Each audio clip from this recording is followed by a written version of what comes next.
Welcome to the D6 Family Ministry Podcast, a place where ideas, principles, and personalities come together to give you a ministry advantage that empowers the church and home.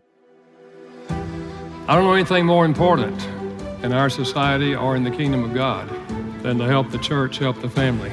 Discipleship is not an event, it's a way of life.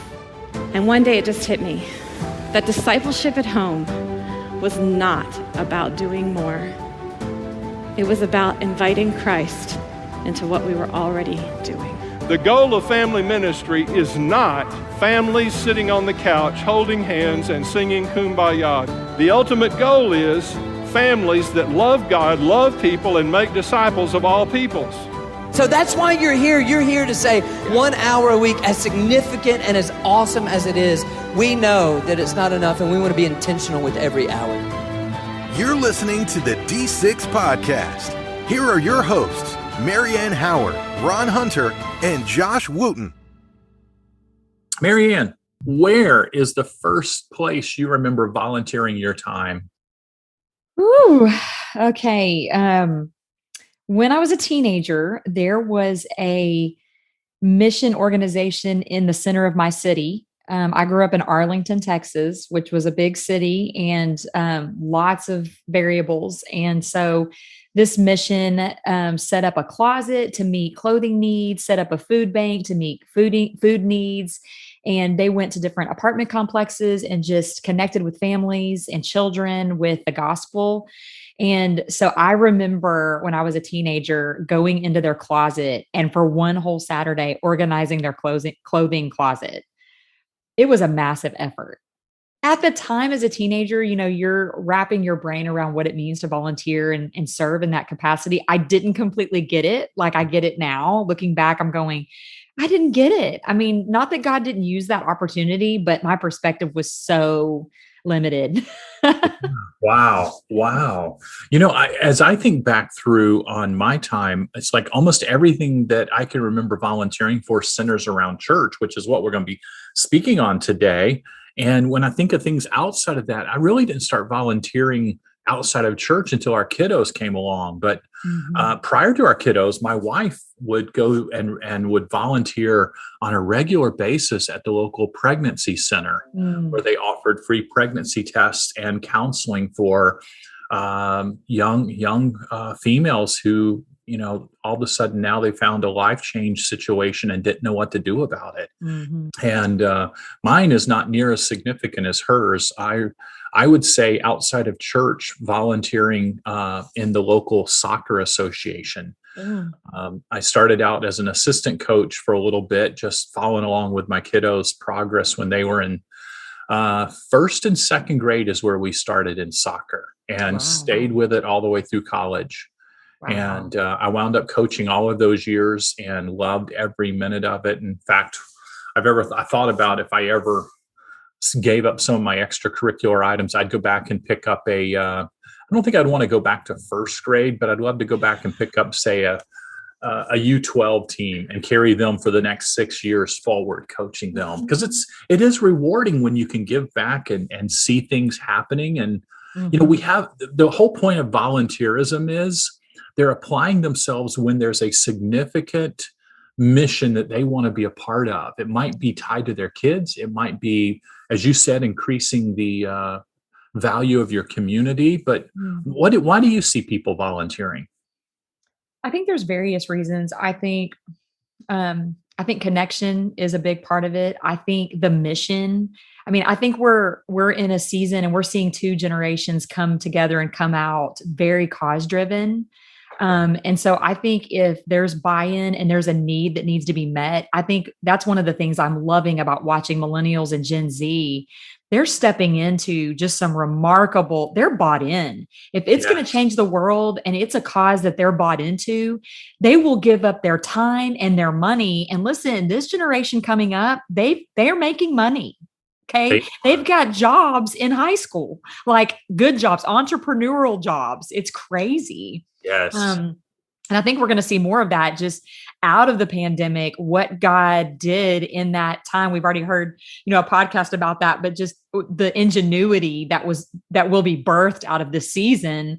And so I think when we get bought into a cause, into a purpose, the sky's the limit as to what people will give to that. Totally agree. Well, our guest today is going to be talking about volunteers specifically in our church. And our church cannot function without volunteers. We love you. We love you, volunteers. Yes, we need you. We do. And we want you to feel valued. And that's kind of the topic of where we are. And if you're looking going, hey, our church doesn't have any volunteers, then one of two things. Number one, you're doing nothing. Or number two, you're just overlooking the fixtures that have been filling that gap for so long, you don't even realize it. Think about your greeters. Think about, let's name all the positions that we can think of here, Marianne. Teachers. Sound and tech team. Oh, yes. And AV in there. Yes. The guy who fills up the baptistry, depending on what church you're in, the guy who handles plumbing and cleaning, the guy or gal who does that. Stacking the chairs, organizing the chairs. Rubbing on knee knockers. Yes. That's right. Replenishing the envelopes in the back of the pews if you happen to have pews. How about the person? Now get this. How about the person or groups of people who collect the communion cups after communion? I mean, that's a tough one. That's serious. Now, I hope this isn't your lead pastor, but having been a lead pastor in a small church early in my ministry, the person who goes around and checks all the bathrooms at the end of all service to make sure they're all flushed and they're not running. Yes. So you don't come back 3 days later and find, whatever. That's a big job. It is rocking babies. I think the men and women who rock babies are remarkable creatures. I think the people who volunteer in the nursery have a special jewel in their crown. There's a nursery jewel that will be fixed front and center that says, wonderful. And then you get to give that jewel back to Jesus because he taught us how to love on those babies. That's right. The parking lot team. Oh, yeah, that's right. The ones who, if you're in the deep South, that sweat in the middle of the summer, because that's pretty rough. Or they have their umbrellas ready to escort you to the door. And sadly, one that's emerged in the last 2 to 4 years is the security team. Yes. We don't see them, but we're thankful for, at least I hope you don't see them, but we're very thankful for them. Absolutely. And they have those emergency plans. Well, I want you to think about all of these different areas that are making it happen in the church. And then I want you to ask yourself, how well do they feel appreciated? How much do they feel celebrated? And let's see if you can't collect some new ideas from our guests who's going to be interviewed by David Jones. Our guest is Mike Trimble, who, by the way, David asked the question in the middle of the interview, hey, I want to be kind to you because, you might could fire me. And Mike was so quick to point out he is our board chair for Randall House and D6 Family Ministry. The only person Mike can fire is me. So I'm the one who has to be careful. The board of directors, it's a misnomer for people to expect that they can do any firing or hiring. That's outside of their bounds, their governance. And they hired the executive director and CEO, and that is myself. And I count it an honor to work for Mike. Mm-hmm. He's pastoring a very large church up in the Detroit area, suburb of Detroit, named Kirby, and doing a great job. And he's always been gifted at loving on volunteers. And I'm glad we get to learn from him. And so let's listen to him after this break.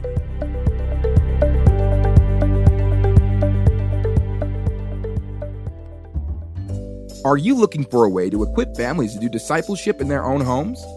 D6 Everyday offers a new at-home bundle option so you can reach families where they are.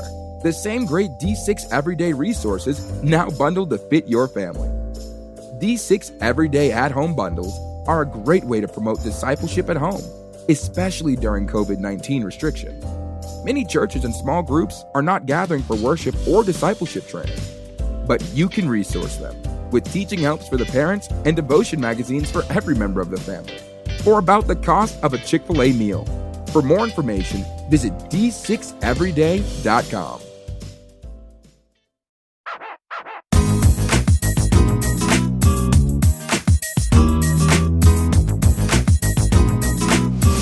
Pastor Mike Trimble has been the lead pastor of Kirby Church in Flat Rock, Michigan since 1993.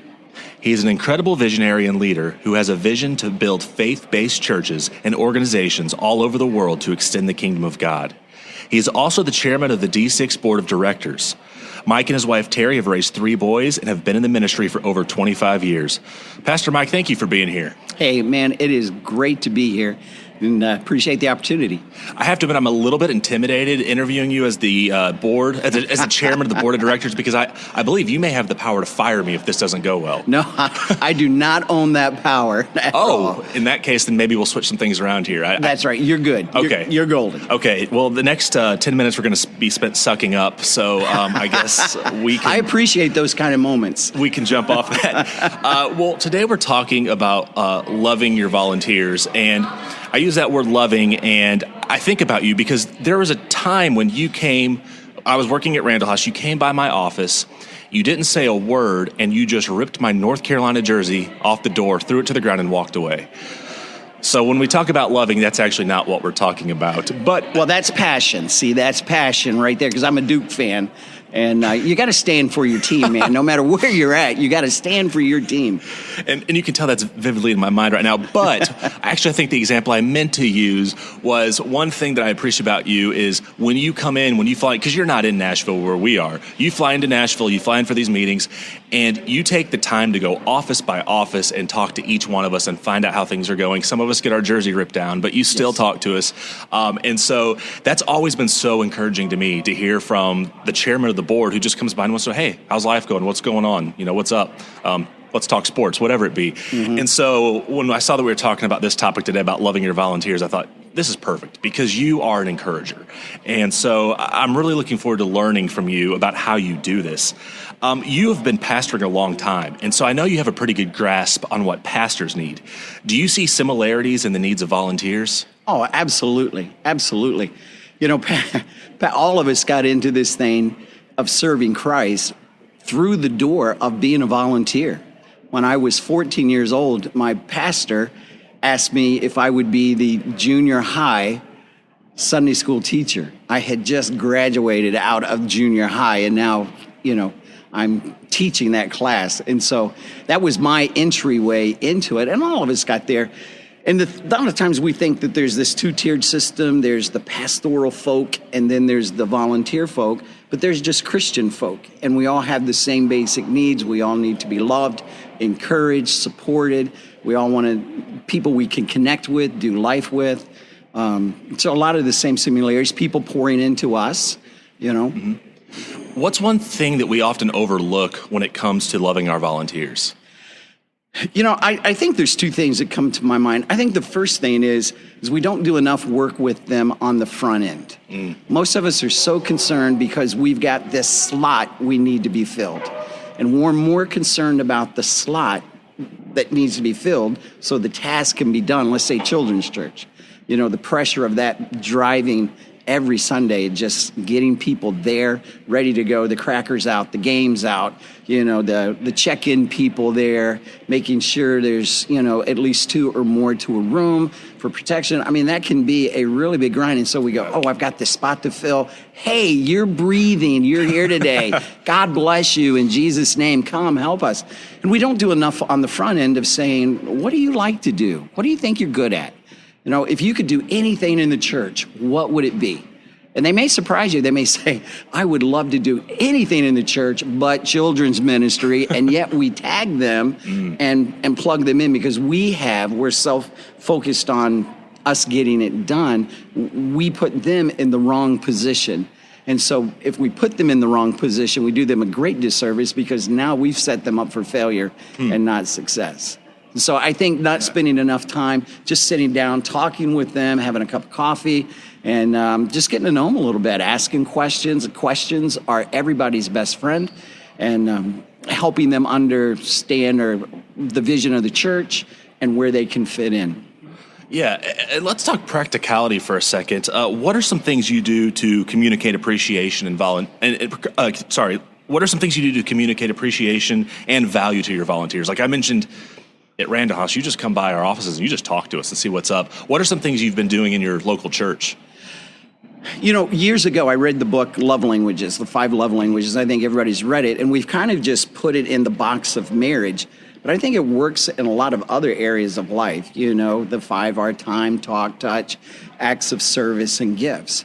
And so I just try to find out what people's love language is and just try to meet them where they're at with that. And so if somebody is doing a great job, then I not only want to give them a thank you, but I want to be very specific in my thank you. And most of the time I try to do it in the presence of their husband, their wife, their children, so that the people that they value hear that I value, their loved one for doing what they're doing.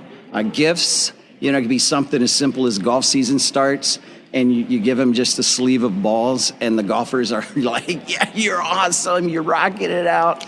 You give that to a mom who's never played putt-putt before, it means nothing to her. And so, you kind of got to learn your folks and you can use those love languages to really kind of, as a real kind of simple guide to help you kind of figure out how to navigate and what's meaningful and powerful to them. Have you noticed, does there seem to be something that volunteers appreciate more, whether it's tangible gifts, recognition, appreciation, or does it seem just to differ by the person? I would say the latter. It's different by the person, again, because you want to connect, you want to communicate love and appreciation in a meaningful way that connects to them. And a lot of times we do it in a meaningful way that connects to us. We tend to give what our love language is. And so if it's acts of service, you may show appreciation by serving them in return.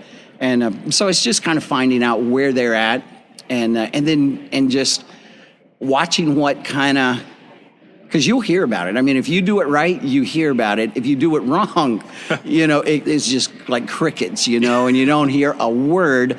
And then you go, okay, I need to tweak that a little bit, because you want to see a gleam in their eye. You want to see a smile. You want to see body language change. I mean, there's all kind of nonverbal cues you can look for, as well. Well, let me flip it around on you. What type of gifts do you find the most meaningful as a pastor? Oh, wow. That is a great question. I think golf is like a major love language of mine. It's not in the book, but I like, and what golf is an opportunity to hang out with somebody for 4 hours. I mean, that's what golf is for me. And so I get to, it's not just hitting the ball, but it is a little bit hitting the ball, but it's being with the people and just enjoying time together uninterrupted. I usually, put my phone on silence and just kind of disconnect and just really focus on them. So Kirby Church, if you're listening, golf. Golf is the answer. The pastor needs a new set of clubs. He needs tickets to the Masters. Exactly. Just putting that out there. I think October is Pastor Appreciation Month. Just keep that in mind. Keep that in mind. Yeah. Everyone else listening, you can just tune out for just a second. But Kirby Church, golf. Golf is the answer. See, that's why you'll get the raise. See, after all of that this is what I'm over. pushing for. Thank you. You're welcome. That's your love language right there. Yes, it is. My love language is a raise. Well. On the more serious side of things, it does pain me to say this, but it is a reality. Some volunteers can be a little bit unlovable, if we're just being honest. How do we love the unlovable volunteer? That is a great question, and I don't think there's one thing you do, but I think there's a series of things you do. First of all, you have a commitment to them. It might be, and you ask questions, you love like Jesus would love them. You have honest conversations with them sooner rather than later. So let's go back to the children's church kind of theme we talked about earlier. Let's just say somebody just looks miserable when they come in week after week, and they look miserable. And the misery just kind of turns into a little bit of discontent. Then it turns into a little bit of complaining. Then it turns into a little bit of getting personal. And now they're kind of saying things about the way it's run and doing this. It might be something as simple as we just filled the spot and, again, didn't do our work up front. Or it might be a spiritual component going on. God's given us volunteers as leaders. God's given us the privilege to not only recruit them, but to train them and develop them. And we not only want them to be better ministers in whatever ministry they're involved in, But the people that I work with and serve with, I want them to be better husbands and better spouses. I want them to be better workers, better witnesses in their plants. It's not just the Sunday morning only, that hour on Sunday, that I'm concerned about, hey, your production value. I'm concerned about their soul and their spiritual value to the kingdom. Kind of want to help them through that. Yeah, well, to wrap up, what advice would you offer to ministry leaders who may have already lost some essential volunteers because they kind of struggled to love them well? Yeah, struggle usually implies, whenever we use the word struggle, it usually implies the word conflict or some kind of angst between. And in 1983, I was just a young kid starting out, and there was an evangelist by the name of Bobby Jackson, and he was in revival with us and came into my office, and I had books and boxes everywhere. I hadn't even fully moved in, and he just pulled up a chair, and he just looked at me and said, "Mike, let me tell you something. Not everybody's going to agree with you, and not everybody's going to stay with you, but here's what you do." He said, whenever they have a criticism, a complaint, a problem, you listen to it, you learn from it, you love through it, and you live above it. And I thought, okay, this is ministry. I don't have to worry about that. But for the last almost 40 years now, I've listened to it, learned from it, loved through it, and tried to live above it. That is great. Well, Pastor Mike, we appreciate you sharing this. The thought came to my mind while we were talking. You are the second Trimble that I've interviewed. To connect the dots for some of our listeners, your son Byron did an interview with us for the Brink magazine, who is a comedian, and I don't say that like just calling him a name. He is a literal comedian out there. So it's kind of cool to do the father and son thing here. And so if you are a Brink reader and you've seen Byron's interview in the 10Q section, this is his father that we're talking to now, and you can probably see a little bit of the same personality there. Well, thank you. I love my son. The things that he got in trouble for as a kid is now his comedy material as an adult, usually involving me. But he's doing great. Well, thanks for what you're doing in ministry. Thanks for what you're doing with the board of directors. Thank you for giving Byron material to live his dream. And we thank you for being with us today. Thank you, man. I enjoyed it.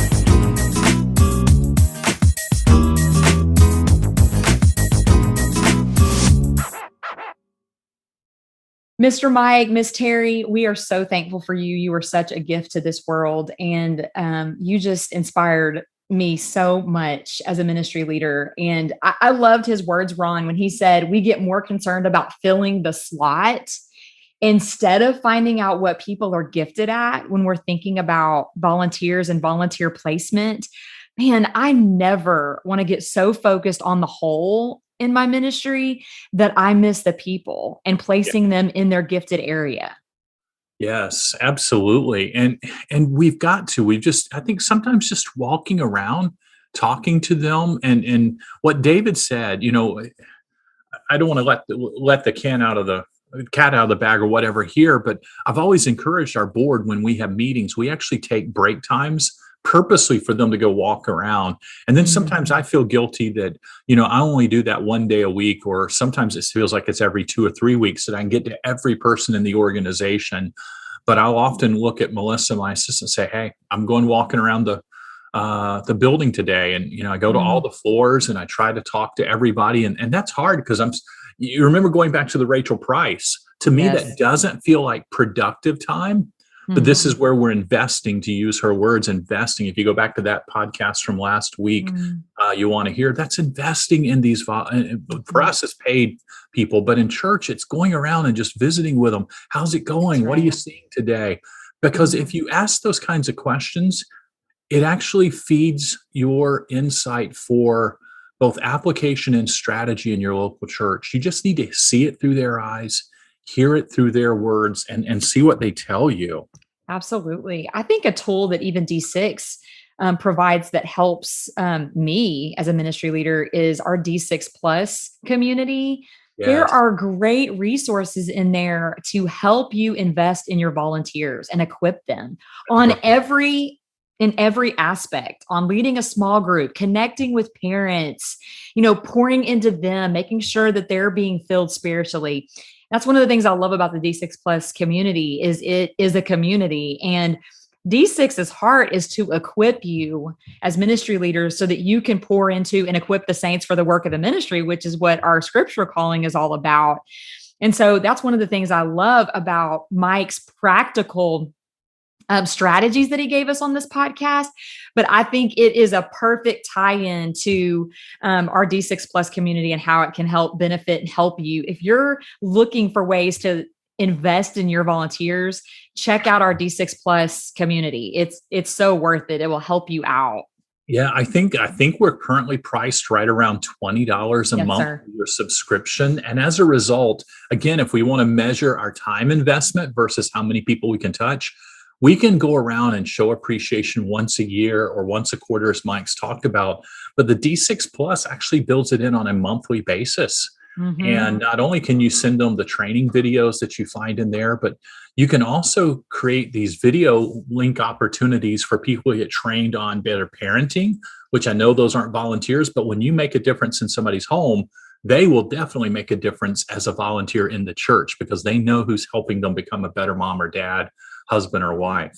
That's right. You know, Mike said something really interesting because he kind of transitioned out of volunteering right at the end and into a real nugget I don't want people to miss. Yes. And that was when he was talking about how do you know if you're doing it well? And, you know, he's like, oh, you can see people light up, you know, and just get brighter on that. And then he says, when you're not doing it well, it's kind of like crickets. Mm-hmm. And then he opened up this little insight in there of this comment from this older evangelist named Bobby Jackson.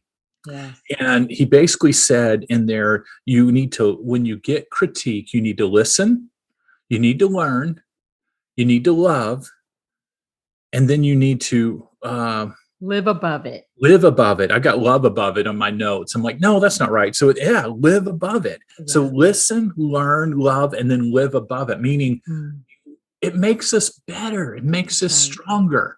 And that's what our volunteers are going to be able to help us do. Because when we truly live out the right leadership, we live out a servant form of leadership, which means going around and connecting and figuring out ways to make them stronger and better. And that will make your organization and your leadership better every single time. That's right. Well, we want to challenge you. We want to challenge you to, number one, love on your volunteers, and number two, be a volunteer. Don't just look. I think we would be remiss if we think ministry is purely ministry when we get paid for it. That's right. We've got to have an outlet where we go volunteer in ministry in addition to what we get paid vocationally for. That's right. So be a volunteer somewhere that'll help you appreciate how you love on volunteers within your organization, and that will make all the difference. Next week, we've got Dr. Shelley Melia will be with us, and she's going to be talking on a very tough issue, and that is how does the church respond to the changing culture of LGBTQ, both on a policy and practical level.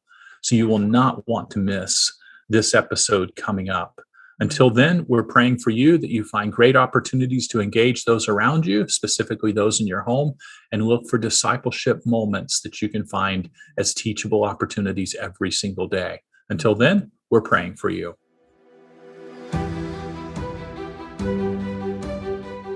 You've been listening to the D6 Podcast. You can learn more about D6 at d6family.com.